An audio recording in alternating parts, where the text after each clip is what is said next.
Hello friends. Now in the second session I am going to discuss custom, folkways, caste system and ashram vyavastha.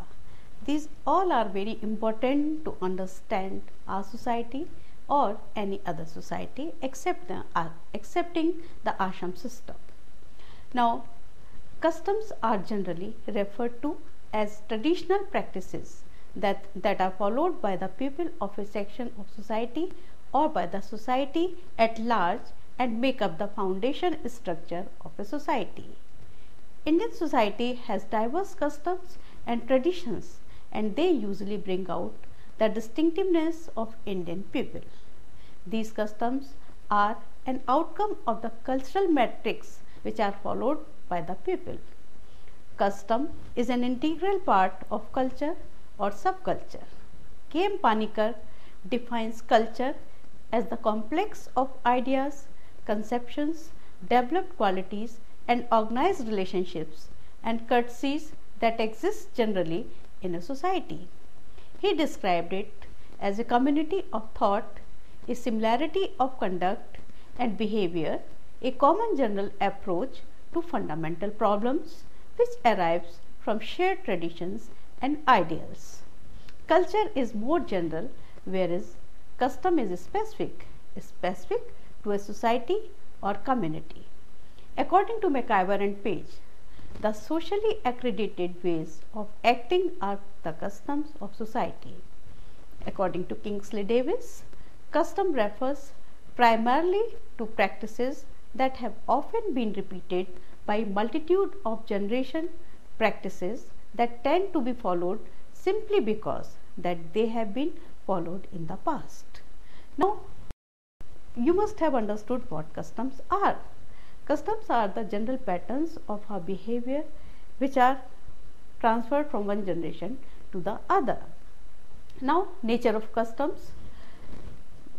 Basic nature of custom is that custom is a social phenomenon. Why it is a social phenomenon? Because customs are created when there is society. It is an outcome of interaction of people. Customs are the oft repeated practices of the people. They represent the routine acts of daily life of the people. Customs are created by the groups, associations, communities and institutions. They are considered to be conducive for the integration of society. As you must have heard that people say that it is customary in a society to do this or to do that. Then customs are followed unconsciously. As McIver and Page have pointed out, we conform to the customs of our society in a sense unconsciously, that not consciously but still unconsciously also we practice or we follow certain customs because it becomes integral part of our personality. During the socialization process, during the training process, we learn certain customs. This is because they are a strongly embedded part of our group life. We are trained from our infancy to behave in a customary way. Children learn their customs by imitation or by direct instruction during the course of their socialization. Now, customs are varied in nature. There are different types of customs right from the birth of an individual till his death or till her death. His whole life span is attached with number of customs. Every event or every period of his life or her life is associated with number of customs. And customs are universal in nature, but they differ from community to community and from society to society. Each society has its own set of customs. A particular society has a different type of custom and the other society has different type of customs, but there is no society which does not has its customs. For example, the customary dressing act on occasions such as marriage and funeral ceremonies differ from group to group. In certain communities, people wear white clothes, whereas in other communities, people wear black clothes while they are mourning the death of a person. Then the origin of custom is obscure. It is difficult to ascertain the exact way in which customs emerge. As McDougall writes, the ends and purposes of many customs are lost in the midst of antiquity. Customs are relatively durable because they are practices of the community life, they are the practices of the group life. So they stay for quite a long period. And there is a change also in customs. It is not necessary that a particular custom remain forever in a particular society or in a group of society. Customs evolve gradually and hence they are obeyed mostly in a spontaneous manner. When once the customs are established, they gain grounds to become firm. They are implicitly obeyed with least resistance by the majority of the people. People do not generally object to follow a particular custom. Some might in exceptional cases, but normally not. Now, social importance of customs. Customs regulate our social life. Customs act as the effective means of control. So, individuals can hardly escape their grip. They are the self-accepted rules of social life. They bind people together, assimilate their actions to be the accepted standards and control their purely egoistic impulses. They are found among the pre-literate as well as among the literate people. They are found among the primitive societies as well as among the most industrial or most advanced or most postmodern societies as well. Now, customs constitute the treasury of our social heritage. Customs preserve our culture and transmit it to the succeeding generations. They have added stability and certainty to our social life. They bring people together and develop social relationships among them. They provide for a feeling of security in human society. People normally abide by these and their violation is considered as a sin. Customs are basic to a collective life. This is one of the most important feature of customs because these are created by the society, these are created by the associations, these are created by the groups. So they represent a collective life of a particular group or of a society. Now, customs are found in all the communities of the world. They are more influential and dominant in the primitive society than in the modern society, because modern society is advanced society. So they are modern society is based more on logic and rational as compared to the primitive society. As Malinowski writes in the context of the study of Trobriand Islander, that a strict adherence to customs is the main rule of conduct among our natives, because Malinowski conducted his fieldwork in Trobriand Islanders. There he found that that society or Trobriand Islanders were more bound by the customs. Now, next feature is customs support law, because there is evolution of law. So, law have evolved from the customs. Customs, when practiced for a longer period, then it becomes traditions. Now, customs also provide the solid foundation for the formulation and establishment of law. Customs become laws when the state enforces them as rules binding on citizens. Laws divorced from customs is bound to become artificial, because custom have social sanction and law again has social sanction. So, whatever is sanctioned by the society becomes the law of the land. This happened in USA in the case of prohibition. Customs consolidate law and facilitate its practice. Customs are more complex and pertain to all aspects of human life. For example, they are customs of meeting and greeting in all societies. In Indian society, we join our hands when we meet someone, whereas in Western society, we shake our hands when we meet someone. Now, second topic is folklore. What is folklore? Like folk means people, lore means stories. Like custom, folklore is also part of culture. It includes stories, music, dance, legends, oral history, proverbs, jokes, popular beliefs, customs and so forth within a particular population comprising the traditions, including oral traditions of that culture, subculture of group. It is also the set of practices through which those expressive genres are shared. The academic and usually ethnographic study of folklore is sometimes called folkloristic.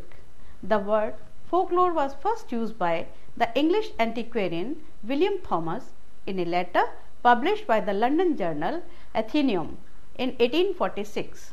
In common usage, there is a continuum between folklore and mythology. Smith-Thompson made a major attempt to index the motifs of both folklore and mythology, providing an outline into which new motifs can be placed and scholars can keep track of older motifs. Folkways, mores and customs represent different kinds of social norms.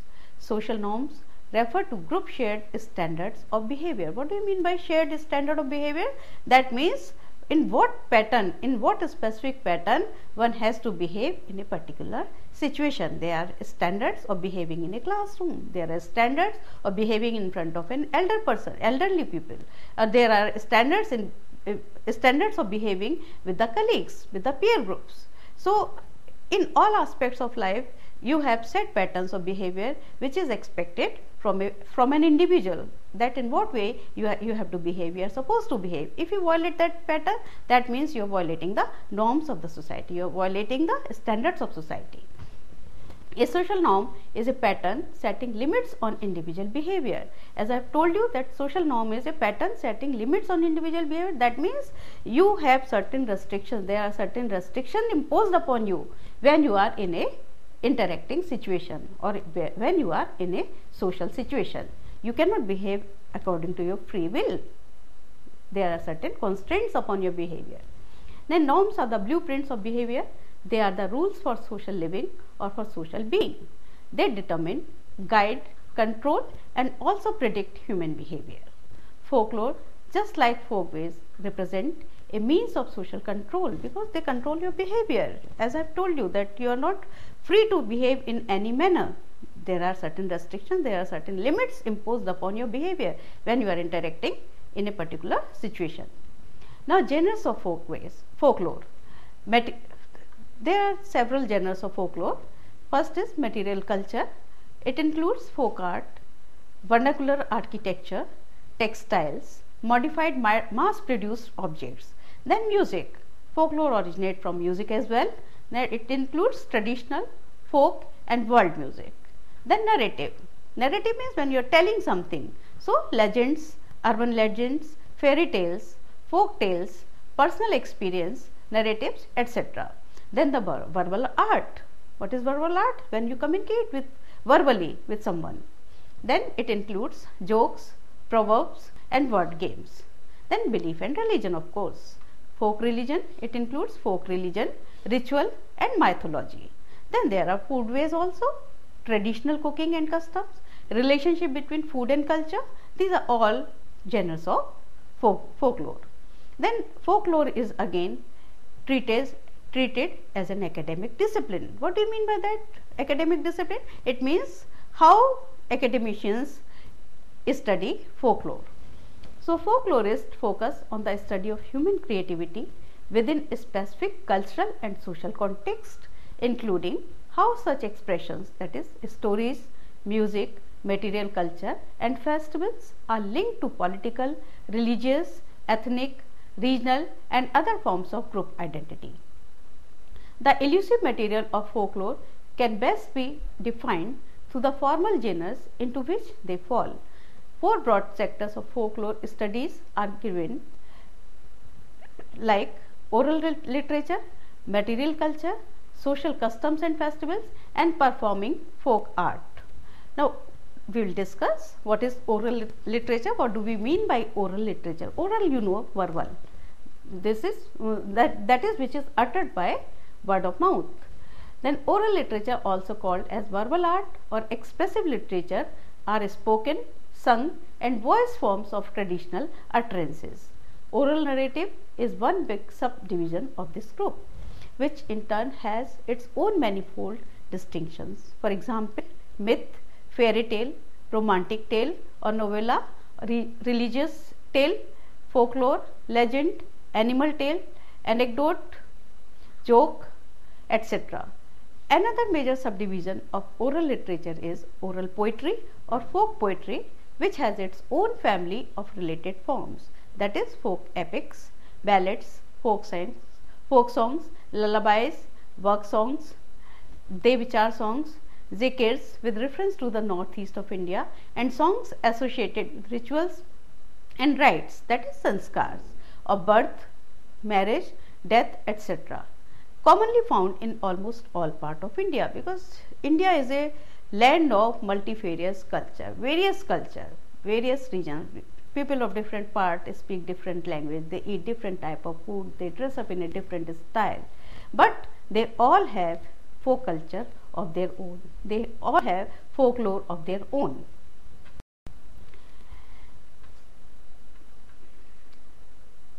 Also included in this category is the rich oral poetry connected with festive occasions, feasts and ceremonies.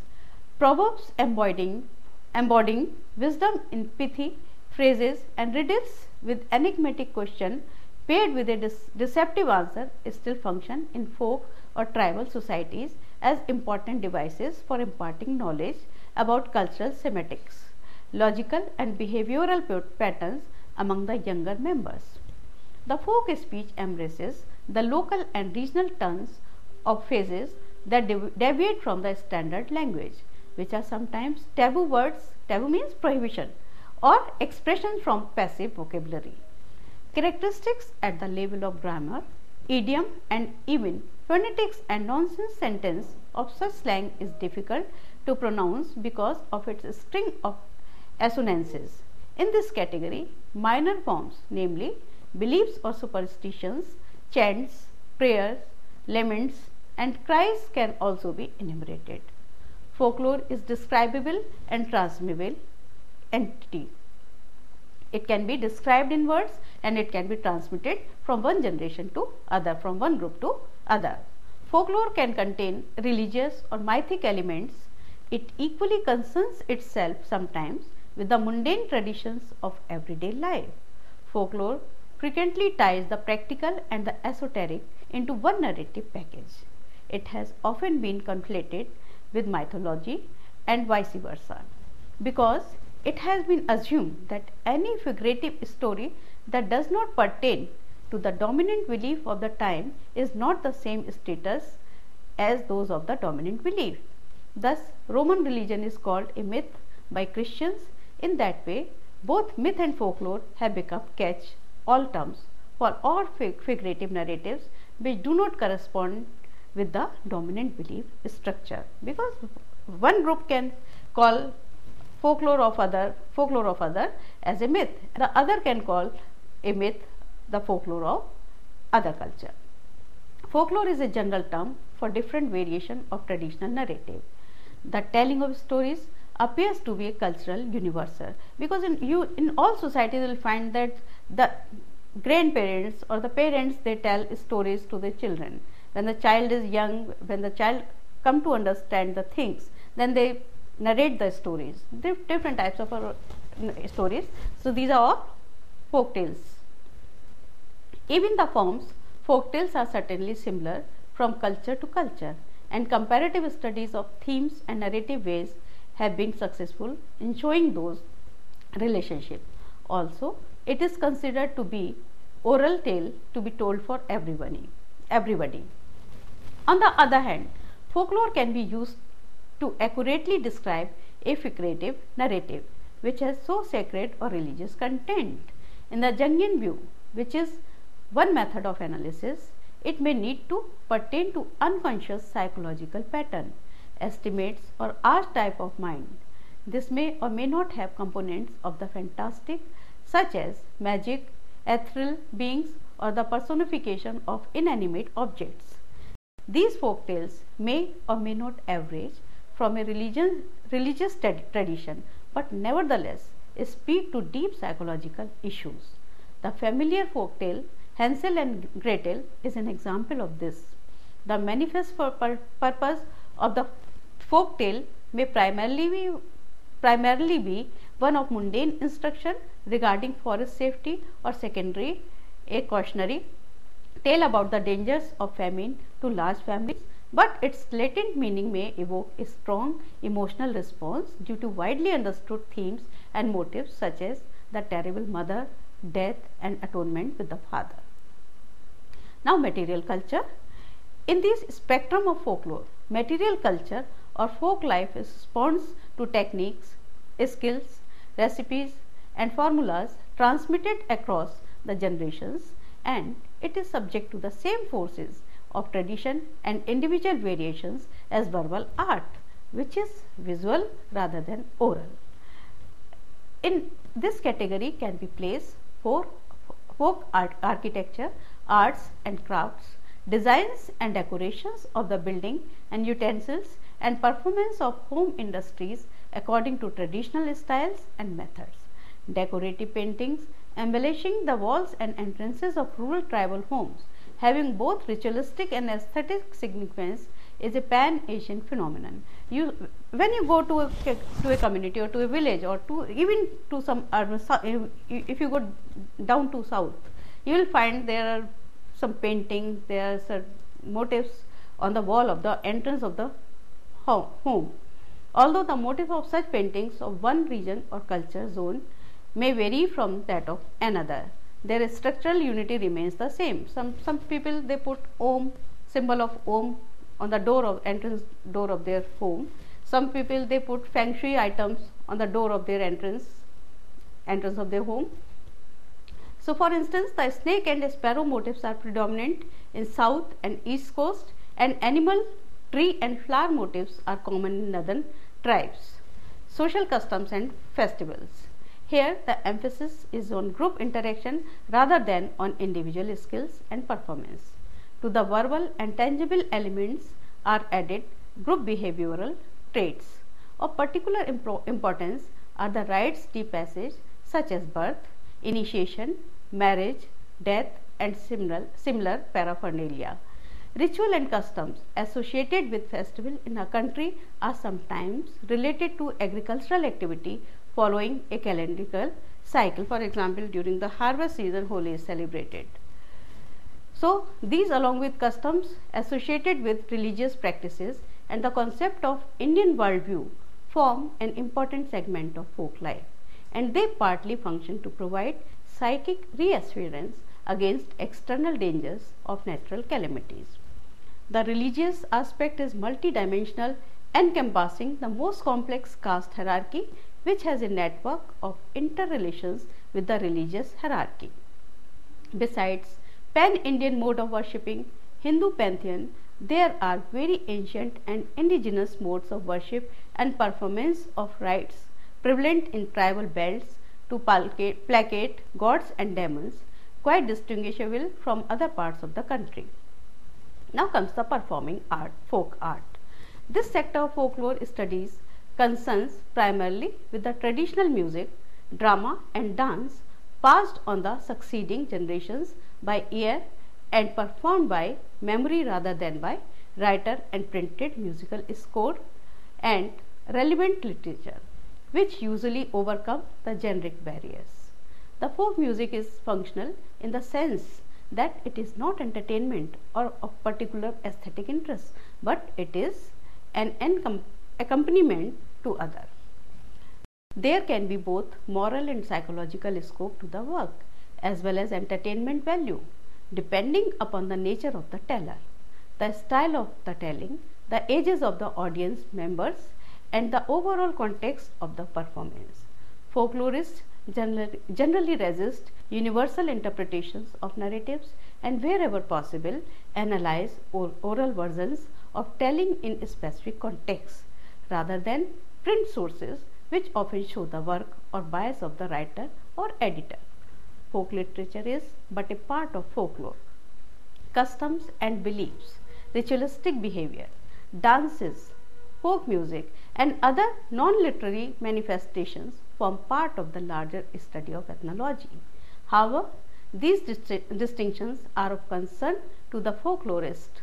The study of folklore materials was at the time being carried on under labels such as popular antiquities or popular literature. Therefore, he suggested a good section compound folklore, the lore of the people. Besides the work of brothers Grimm, particularly German philologist Jacob Grimm, was published the first volume of the Kinder und Märchen Moss Marchand. Grimm's Fairy, the scholarly scientific study on folklore, was initiated.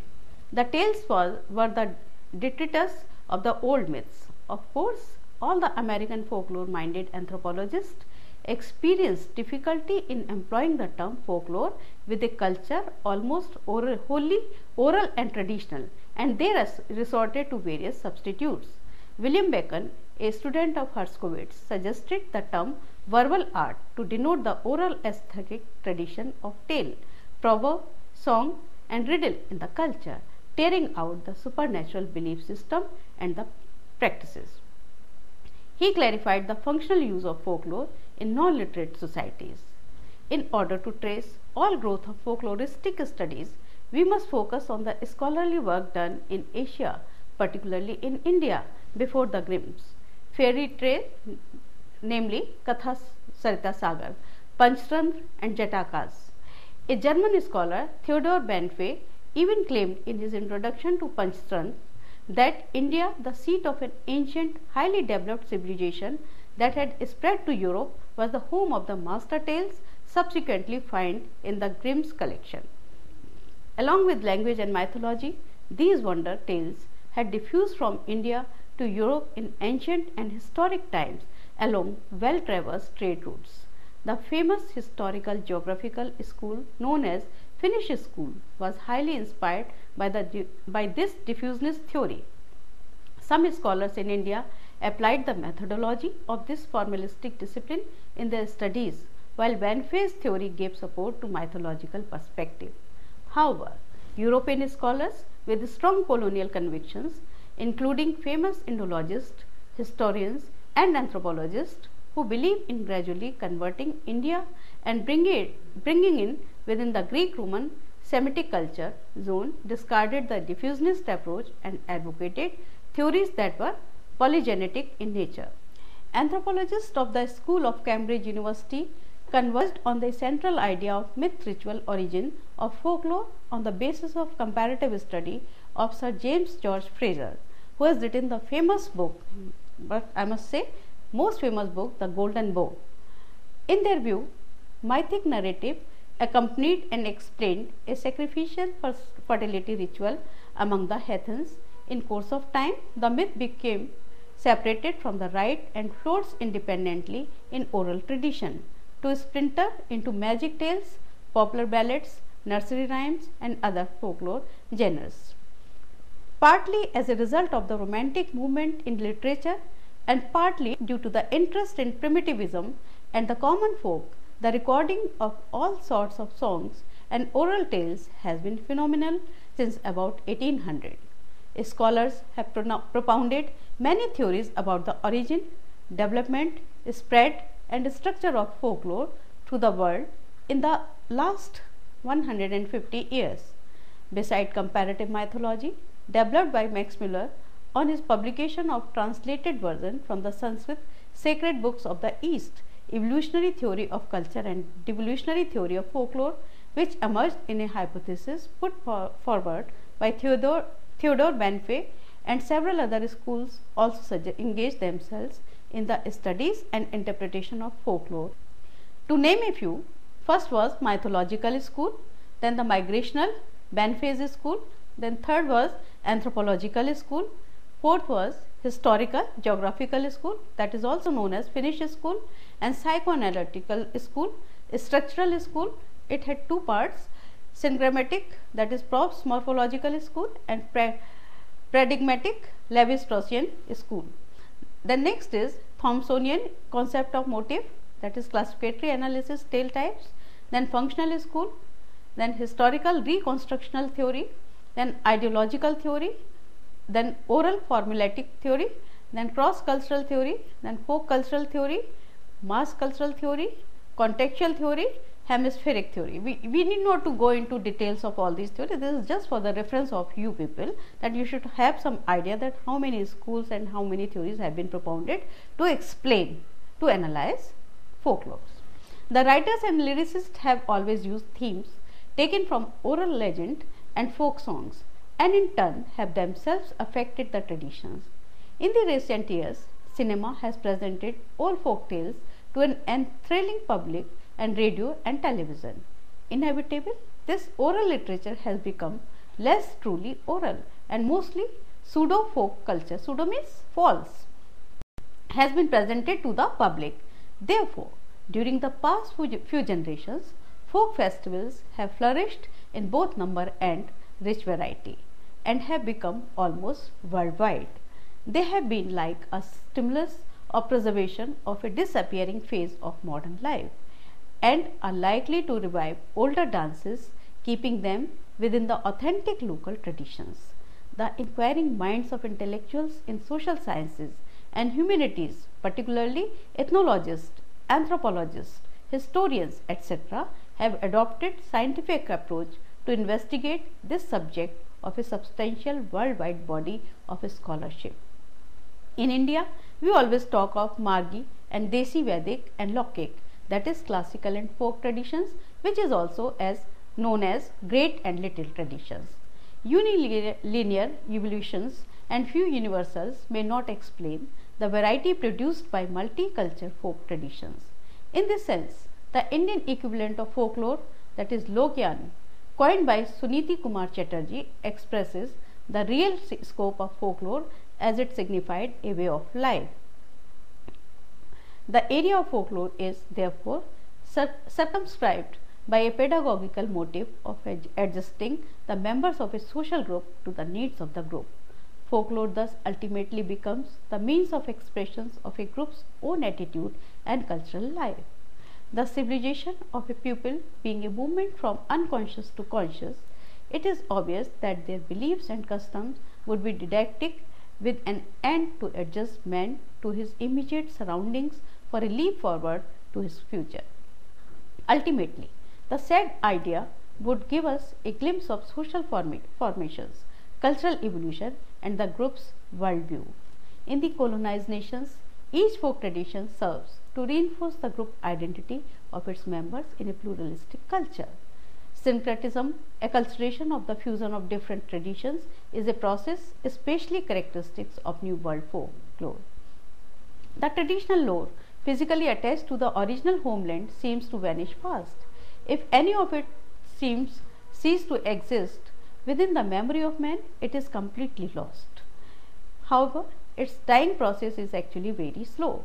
Tribal people scattered across different continents need their myths to safeguard their identity. Therefore, in the electronic age, according to Marshall McLuhan, the literate word is reverting to an oral community. So I hope you must have understood what folklore is. And I just give you a question. You have to think about the folklorist, female folklorist from Rajasthan, who is a folklorist and who is a folk teller, and who is very popular throughout the world. So you just think over it and get the name of that lady. Now we come to the caste system. You all know what is caste, and you all belong to one or the other caste, because our society's main feature is caste system. It was the founding stone of Indian social structure, and it is the unique feature of Indian society only. Then what is caste? Caste is known as jati in common parlance. Some people say that this is my jati. That means they refer to this is my caste. Caste as a system of social relations has been a central point in Hindu society for several centuries. A lot of conjectures, controversies and explanations have come about its origin, nature and role in Indian society. It has been claimed that it is an all-encompassing system, an ideology which would govern all other relations.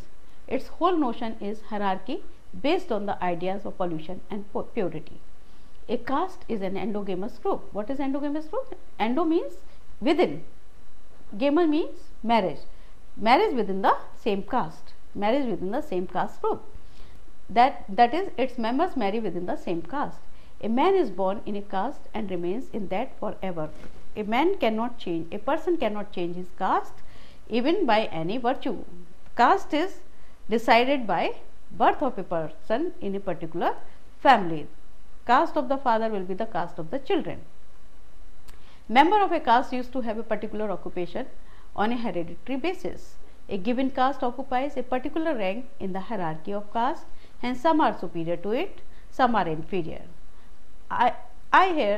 There are certain rules regarding eating, drinking and social interaction which are to be followed by all castes. Caste Panchayat used to regulate the behavior of its member by implementing these rules. Caste is a dynamic institution. It has changed a great deal in accordance with changes in the wider society. The origin of the caste system dates back to the age of the Rig Veda. There is a reference to the word Varn, that Varn means color. In the Rig Veda, Arya is referred to as fair and Dasa as dark. People of the two Varnas differ not only in their skin color but also in their worship and speech. Thus, the difference between both social and cultural, Brahmins, Rajnayas, that is Kshatriya, and Vaishya as constituted the Aryavan succeeded, and the second were non-Aryans made up of Das Varna. The Purush Sukt, a part of the Rig Veda, states that the Brahmins, Rajnyas, Vaishyas and Shudras sprang up from the mouth, arms, thighs and feet of the Purush, that is God. Later on, these became classes. However, there is no reference to the classes becoming hereditary.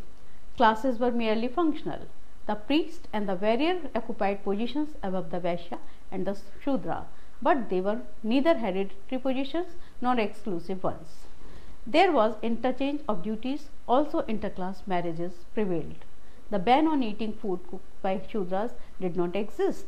There was no trace of untouchability. The later Vedic civilization consists of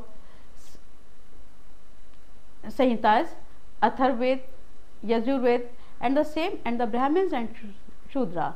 The notion of sacrifice gained prominence.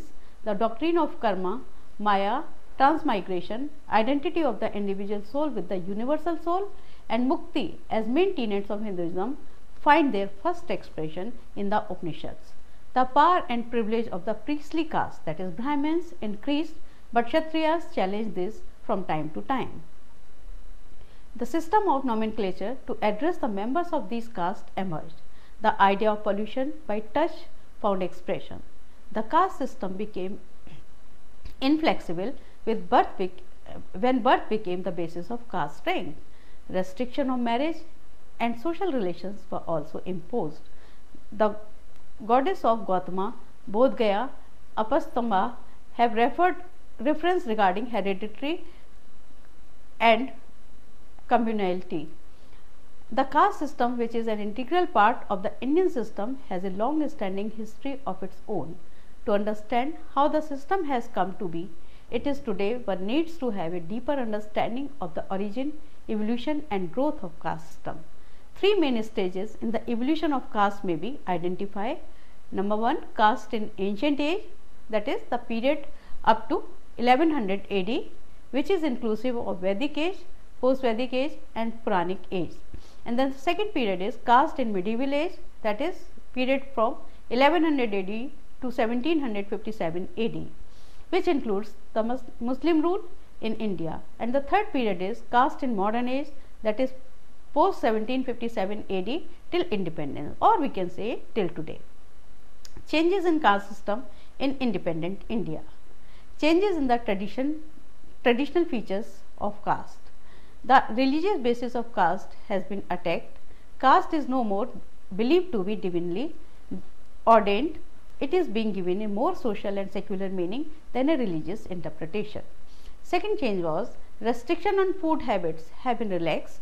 Distinction between pakka food and kacha food has almost vanished, because in previous time there was a strict restriction on taking up of kacha food and pakka food. What is a kacha food? Kacha food is roti, and pakka food is which is fried food, that is called pakka food. Food habits have become more a matter of personal choice than a caste rule. Still, commensal taboos are not completely ignored, especially in the rural areas. Interdining has not become the order of the day. And third change was caste is not very much associated with hereditary occupations. Now you see that Brahmin is doing job of a cobbler, or Brahmin is doing job or running a factory of shoe. And occupations are becoming more and more caste free. Brahmins are found driving taxis, dealing with footwears, and running non-vegetarian hotels and bars, and so on. And even Shudras, the so-called Shudras or the untouchables, they are in the teaching profession, they are in the medical profession, they are in the engineering profession, or highly reputed clean occupations. So the ritual aspect and the beginning of the Jati system. The Varna Dharma or code governing the conduct of different Varna received a high degree of elaboration in the post-Vedic period. The three lower castes are ordered to live according to the teaching of the Brahmin, who declared their duties. The king is exhorted to regulate their conduct accordingly. Commenting on the slowly changing social phenomena, Lenoy observes that the different specialist tasks among the Brahmins themselves became associated with degrees of ritualistic purity and impurity. For example, the priest who actually killed the sacrificial beast was lower in ritual status than the presiding priest. So within the Brahmins also there was a hierarchy on the basis of work or occupation or jobs performed by a particular Brahmin. It was in the extension of this Vedic principle of graded ritual status of the entire range of social life that caste classification division into Jati originated. He further points out that there appears to be two interacting movements, the Brahmin gradation of purity and impurity, eventually resulting in Jati classification, and a second gradation, residual or evolving among groups excluded from the Brahminical rites. Then there were certain groups who were not allowed to perform Brahminical rites. What may have occurred is a defensive reaction on the part of the Aryan rules. Massively outnumbered of social divisions were incorporated into the emergent pure-impure opposition. The trend would have been given added impetus by the increasing occupational differentiation. While the determining principle remained the pure-impure opposition, and power was differentiated from status, changes in the means of production and association of occupation with purity and pollution demanded the extension of a social ranking which accorded with both criteria. Castes were therefore a device for coming to terms with the other in a holistic system, the Varna and the Jati. So there is a difference between Varna and Jati. Originally when the Aryan came, they created Varna. That one means selection of an occupation to select, and it also referred to color of the skin.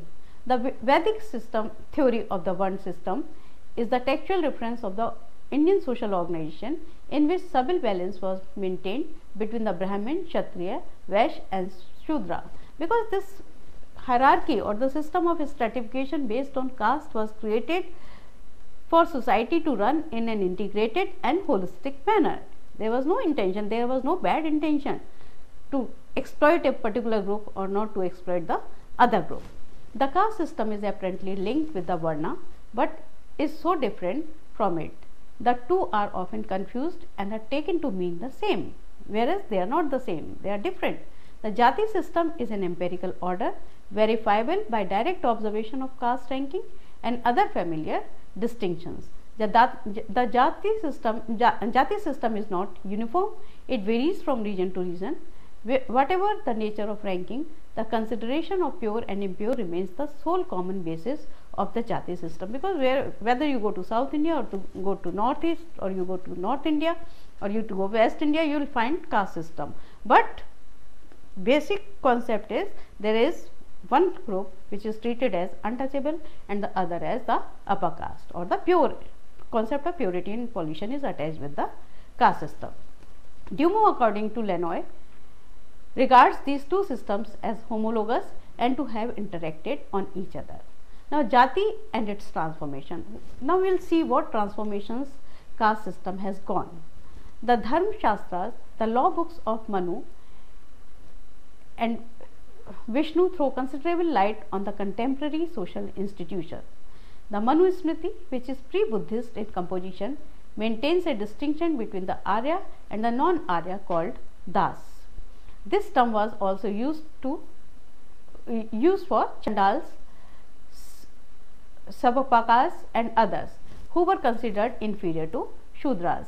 According to Manu Smriti, as indicated in the Hindu civilization, there were mixed castes springing from adultery, marriage and ineligible women and violation of the duties of caste. That means the adultery means if a man or a woman of upper caste marries a lower caste person, then the offspring out of that will be Shudra. Or if intercaste marriage, if an offspring is produced after as a result of intercaste marriage, then the child will be Shudra according to the Smriti. Intermarriage between castes produced a crop of unclassified progeny who were all branded as Sudras and described by their occupations, Swakarm Bhim. That means occupation by their own karam. There was a Catholic rule that he who was begotten by an Aryan of a non-Aryan female may become an Aryan by virtue. This relaxation was probably to accommodate the foreigners and the artisan classes whose hand was also pure. These new Sudras were given a higher status than the born Sudras and untouchables. Caste as social unit thus became to be recognized and came to be known by the appropriate marks of distinction. It is described to be the duty of the king to see that all castes observe their rules and regulations and to bring the erring members of the path to the path of duty. Before settling a dispute, a king is expected to inquire into the caste of the individual to the dispute and to administer justice in accordance with the caste regulations. According to Ghurye, Jati or caste has come to be a very important feature of Hindu social organization. Both the plaintiff and the defendant in a law suit has to register their Jati. No principle of equality or inequality was accepted before the law for all the castes, and there were differential norms for reward and punishment for the same deed on the basis of people belonging to higher caste or lower caste. Suppose a higher caste people commit the same crime, then he will be punished less severely, and if the lower caste people commit the same crime, then he will be punished more severely. So, with the emergence of the new group or caste of untouchables, there had come into existence rigid norms of pollution and purity. Now, caste in urban and rural society. In the urban society too, caste differentiation during this period became rigid. The orthodox avoided not only the new settlers but also the converts as well, for consideration of personal hygiene and pollution, as it indicated by the use of the word mlech for the new settlers. Within the structured society, the caste barrier too became rigid as a safety cover against the conversion to Islam. Successively, however, these laws was there was the change in the attitude and the word mlech went out of use. The expediency of social intercourse later did bring the pupil closer, and the belief in chut, that is untouchable purity and pollution, got relaxed, but the caste rigidities did not. The hands of the power that was could not reach the village, except in so far as the collection of revenue was concerned. Conversions to Islam in the villages, except in those which were closer to the town, was not possible. The villages therefore in general retained their socio-economic structure. In most of the rural India,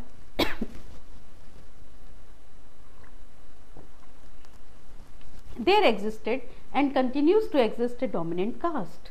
It had to have three characteristics. What is a dominant caste? Caste that has hold over the village. So, what are the features of a dominant caste? It should have maximum portion of ownership of the village land. Then the landowner should be of higher caste, or it can be of any other caste. Then they should be numerically strong. Their number in the village should be large as compared to the other caste. So, then if a caste fulfills all these characteristics, then the caste will be dominant in that particular village. It is not necessary that a particular caste which is dominant in a particular village is also dominant in other village. Now, in case if in a given area there existed more than one dominant caste, one of them had to give to another. One has to surrender his its status to the other. This, according to M.N. Srinivas, happened occasionally even in pre-British India and has been an important aspect of rural social change in the 20th century. The authority in the village used to be divided in terms of status and role between Brahmins and the dominant caste. The Brahmin was the supreme arbitrator in matters religious and temporal. Disputes were settled by the internal disputes within a caste. Besides, as indicated by Lenoy, the internal affairs of each middle or low caste were governed by its own caste panchayat and by sabhas. Council covering the affairs of a caste within a readily accessible region also existed, though some were rarely convened. In many cases, particularly among middle and low caste, these still survive. Now we will come to new socio-economic forces and caste. What are the factors, what are the socio-economic factors which has changed the caste system? From the Upanishadic time to this day, the teachers such as Buddha, Kabir, Guru Nanak, Chaitanya, Raja Ram Mohan Roy, Swami Dayanand Saraswati, Mahatma Gandhi and Swami Vivekanand all spoke against the caste system. The caste system is opposed to the religion of Vedanta, remarked Swami Vivekanand. Lala Lajpat Rai held that the Arya Samaj repudiates caste by birth. There has been thus a continuous protest down the ages against it. The changed conditions have now made it continuous protest down the ages against it. The changed conditions have now made its continuity difficult. It is an ending phenomenon. Here we discuss some of the trends against the caste system. First we will see how English language, modern education and caste prejudices have changed the caste system. The role of Purohit, his ritual sanction authority, the traditionalism and the immobility of individuals and of the groups had generally sustained the caste prejudices. Introduction of the new language, English language, as the language of administration made the first serious breach in the assumed impregnability of the caste system. It weakened the position of the Purohit, his ritual sanction authority, traditionalism and encouraged social mobility, since to learn the English language on the one hand to go to the town or the city, one needed no initiation in the orthodox manner or any other help from Purohit Brahmin. Obviously, it caused power disequilibrium in the social group, maybe even in the village. The English learning progressed under the government patronage. It processed independent of influence of Brahmin. Those who got the benefit of this education secured the position of prestige available to them in the village in the form of jobs in the administration. Some of them worked in the towns and earned a good salary. This added significance, prestige and power to the caste group from which such individuals came. The modern education introduced by the British was basically secular and liberal. It was available to anyone who could pay for it, irrespective of one's caste or community position. It popularized the idea of freedom of association, equality before law, equal right of all citizens or the state and equal freedom to follow any vocation. This, on the one hand, led a selection of educated class of Hindu society like Ram Mohan Roy, Devendranath Tagore, Keshav Chandra Sen and others to raise a standard of revolt against caste, and on the other gave rise to the depressed classes movement under the leadership of Dr. Ambedkar and the self-respect movement in South India. Now, caste destabilizing factors. Our society represents a panoramic view of the play of history. We have amongst us the primitive tribes and progressive communities, the custom and practices of unknown antiquity, and also a long tradition of resentment against them. There is the presence of the tribal instinct to preserve the old and the natural desire to adopt and own the new. We are a pluralistic society with much pluralism at every level of our social order. We are a structural society with many not within the social structure, and with the structured society there are insular, caste-minded groups who do not seem to take into account the changes that influences the community. We are also a society of contradictions. There are primitive practices which everybody talks of eradicating, yet all along these are accommodated. There is the recognized uneasiness against the caste at all levels, and yet in all our social thinking, it has not lost its dominance. We are instinctively and constitutionally a proclaimed secular society, yet there is a commission to look after the interest of the religious minorities. We are a society, yet one of the least integrated. Pandit Nehru well compared society to palimpsest, an ancient manuscript written upon over and over again without the preceding traces having been removed. Much of the past hinders our progress. Some undoubtedly we cannot give up, but indiscriminate loyalty to anything cannot be helpful. We are instinctively and constitutionally a proclaimed secular society, yet there is a commission to look after the interest of the religious minorities. One ashram dharma, Pursuant, and the system of sanskar imparted individuals and social discipline, inculcated tradition and culture, and helped in acculturation. The one system, in terms of the twice born concept, insisted on a certain cultural standard which others in the structured societies were expected to follow. It did not visualize that closed society as we see it now. The internalization of norms and values was effected on the one hand by Ashram System and on the other by performance of the sanskar. The role of Brahmin Purohit in this way singularly was significant. On the one hand, he opened up the interior of the other. He stimulated the culturalization of the detribalized. The Jati system, as indicated before, developed in response to changing social conditions. They gave flexibility to the social order and brought all people within its fold. They gave to the country the basic cultural unity that crept over with the passage of time, on the men living in the hills or on the mountains' height, on the plains or in the fastness of jungles. This cultural cohesiveness, the Indianness, withstood the dynamic rivalry, foreign invasion, and proselytism by the fanatics. No doubt, when looking from this distance of time, their holistic approach invites comment, yet every age has its values and norms, its means and ends, its survival, its justification. It made clash of races and of cultures an impossibility. The manner they used the concepts of swadharma, that is personal moral conduct, and varna dharma to bring about the integration in the interest of Sanatan Dharma is simply inspiring. It not only integrated the pupils at various levels of culture but also set out the pathways for others to join. This way, the variation in little traditions got affiliated and attached to the great tradition. One helped the other to grow stronger and stronger. By the beginning of the 8th century AD, the society was again the crucible. The political India had broken up and the society was in disruption.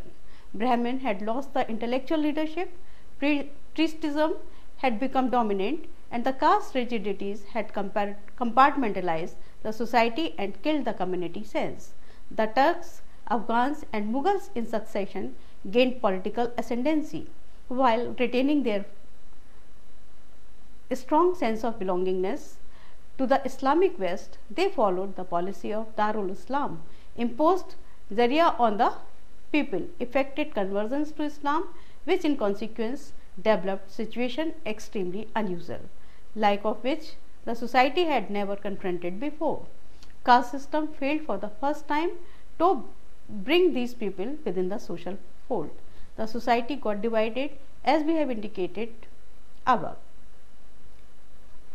The settlers thus remained outside the structured society.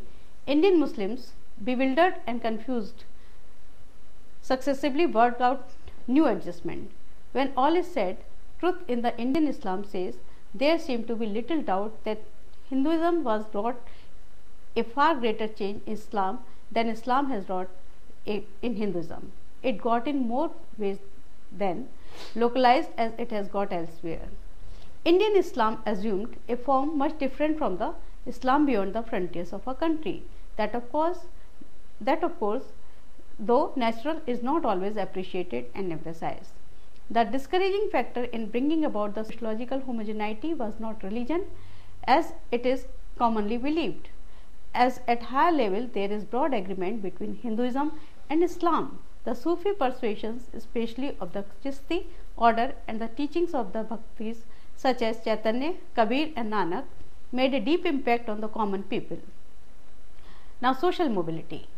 Social mobility with reference to one mobility. One was open, caste was closed. Closed means that one cannot change the caste. If a person is born in a particular caste, then till his death he or she will remain in the same caste. Whereas one is open, one can change the one. One is the selection of the occupation also. So once ashram dharma was the social structure. Based on this understanding, the social mobility is a social necessity. This pluralistic arrangement was expected to facilitate the social mobility of individual or of a group on the one basis, which meant choosing one's vocation according to one's qualification. It was open also to people outside the structured system who had to brought within the social order. There was thus a twofold social mobility, the internal and external, from lower to the higher varna and from non-varna order to the one order. It was obviously expected to be a continuous process. The arranged sublime hierarchy or varna was well conditioned. It was initiated with the promise of equal status for all. While all may be equal, the less equal had the opportunity to try for more equality. While the Brahmins within the hierarchy were recognized as the dharma knowing, those who studied and teach and the sacred lore are the human gods, were yet challenged from time to time. There were declarations to the effect that the Kshatriya were no superior and that the priest was only a follower of the king. Jainism and Buddhism may be religious revolts against the Brahminical ritualism, yet these were also the social revolts. Both of these movements were led by men from Kshatriya Varna. They had the support of the Vaishyas, the trader. Now, detribalization. The process of detribalization was coextensive with the development of the structural society. It gained momentum during the Magadha period and Mauryan period. It may have been more at some time that an all India movement. The process began by merely insisting on personal moral conduct, the Swadharma, on the social ethical system, the ethical system of the Varna Dharma, and on the submission to the eternal and the universal, the Sanatan Dharma. The Brahminical insistence was on structure in the interest of totality and not on the acceptance of a particular ritualism. The purpose was not to convert but to assimilate.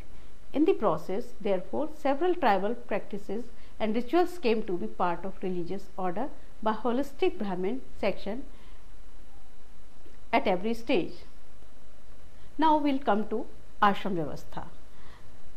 Ashram Vyavastha was a system in which an individual's whole life span was divided into 4 sections, into 4 stages, which were meant for integration of the society, for the solidarity of the society, and this represented traditional Hindu social organization. So, traditional Hindu social organization is based on one ashram dharma and the Purusharth. The Indological approach to the Indian society directly brings us to analyze and to understand the one ashram dharma and the Purusharth system, which is the foundation of our social order. It deals with individuals and society in all its comprehensiveness. Compartmental approach to matters social, temporal and spiritual was not favored for their very interconnectedness. One is a functional class and no class existed by itself, but one class could exploit another, and this possibly the one system completely eliminated. It also eliminated the possibility of the class struggle, that an individual as the constituent of social whole must contribute his best to its recognized and is assured by the ashram. But his role as the constituent of the whole is not the end of his doings. He is not just to be sacrificed for the social order. He must have also his inner fulfillment, the way to its own by Purusharth. The Purush Sukta hymn of Rig Veda, referring to the origin of the Chaturvarna, compares the society with giant organism having the Brahmin, the Kshatriya, the Vaishya and the Shudra as its head, arms, trunk and feet respectively, each one being functional like each organ, and all make together the society as the organs make the organism. All like the organs perform the co-equal functions. It is expressly stated in the text, thus no part of the whole may claim exclusive importance and superiority over the others. Suppose in a human body, your hands are equally important, your eyes are equally important, your nose is equally important, your legs are equally important, your feet are equally important. So you cannot say that my feet are less important as compared to my brain, because if there are no feet, you cannot walk, you cannot do any work.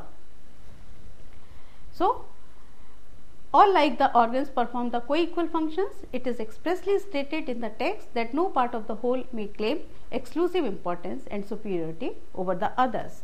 Collaboration and exchange of services are the essence of this organismic theory. The various organs of the projected Purush body image are related in structural consistency. The one system is thus the specification of the function and rewards according to the qualitative character of the classes. The interrelation of the Dvijas. Dvijas means twice born. First birth is the natural birth which every human being takes or every living being takes, and the second birth is which is performed through the sanskar, through a ritualistic performance, that is the Upnayan sanskar. A sacred thread is worn by the upper caste people and there is ritual attached with this, then this is called the second birth of the individual. So all the upper castes like the Brahmin, Kshatriya and Vaishya, they are treated as the Dvijas because they perform the Upnayan sanskar, and the Shudras, they do not perform the Upnayan sanskar, they do not wear, they were not allowed to wear a sacred thought, so they were sacred thread, so they were called the once born, and the upper caste of the Brahmin, Kshatriya, Vaishya, they were called the Dvija or the twice born. So Brahman is spiritually supreme but is materially dependent. Kshatriya is materially the master but is spiritually dependent upon Brahmin. This stratification has created an interdependent relationship. The monopolization of power in any form has been eliminated. The sociological functions were to be performed in cooperation. One system is a successful effort in establishing the social equilibrium. Now, the whole life was divided, as I have already told you, that the lifespan of a Hindu was divided into 4 sections. So these were called the ashrams. So the ashram system is a later development.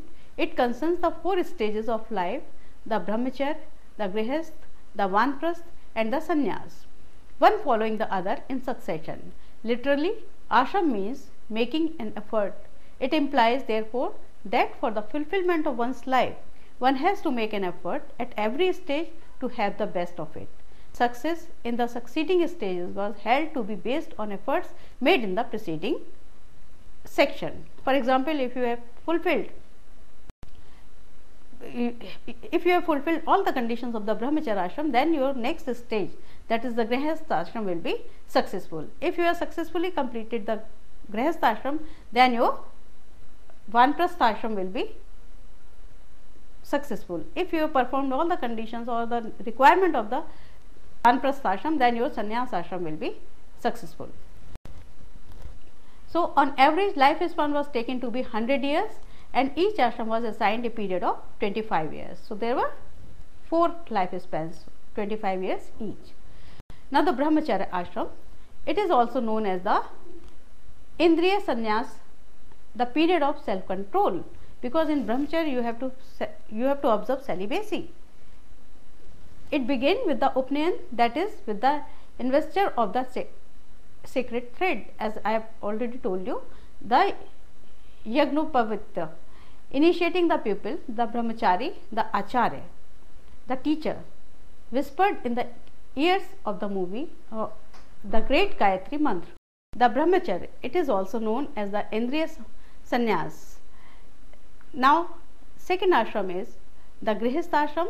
It began with the marriage of a novice and with his consequent family responsibilities. Then comes the Vanprastha Ashram.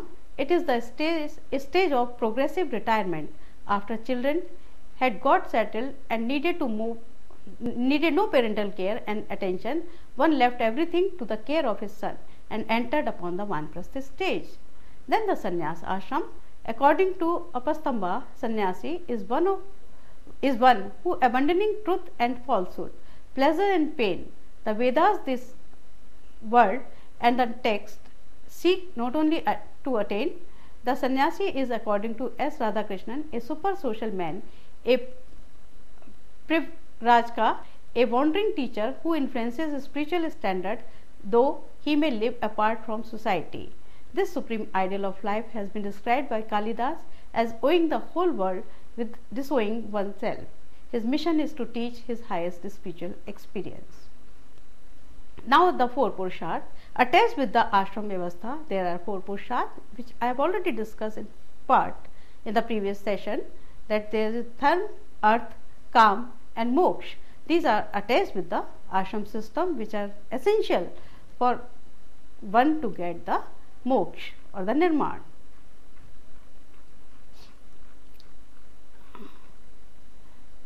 Now, ashram as a place and as a way of life. Ashram identified refers to what it means, a way of life of a Hindu person. Ancient Indian literature reveals two meanings of two terms ashram. The first is that of a residence where holy people live and perform religious austerities. When it refers to such a residence, the term is commonly translated as hermitage. This is by far its most common meaning. It is so used in Brahminical, Buddhist and Jain literary sources, as well as in what might be called non-religious texts, such as drama, poetry and fables. The second meaning of the term is that of a religious or holy way of life. The latter is, in all likelihood, a technical usage as it occurs exclusively in Brahminical literature and mainly within the context of the ashram system. Although there appears to be a scholarly consensus that ashram refers to a place or a mode of life associated with religious exertion, there is a minority opinion which takes ashram to mean a place of rest. Under this hypothesis, the prefix a would have to be constituted as a strong vowel grade vriddhi of the privative prefix a shrama.